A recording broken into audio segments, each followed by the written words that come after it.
Okay, man, see this? The temperature went all the way up. Now it comes down a little bit. See, now it went up again.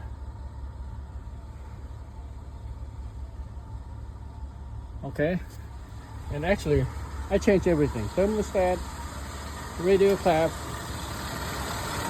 2 sensors over here,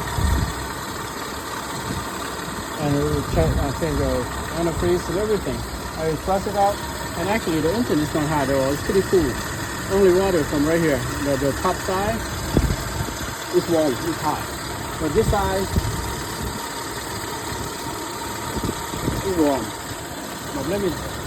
I don't have to see this. You can still put your hands in it. It's not that hot.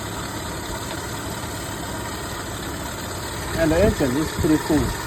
So I don't know, man.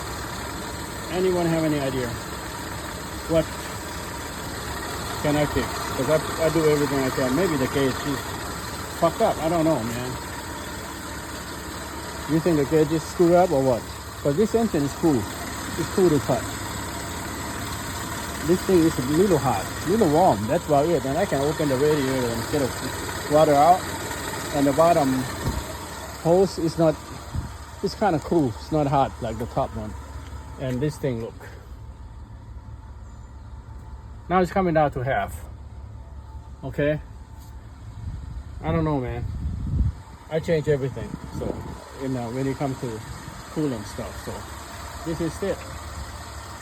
2001 Montero Limited. Seems like I Google. Seems like everyone had the same problem. Okay, man. Have any idea? Let me know. Thanks.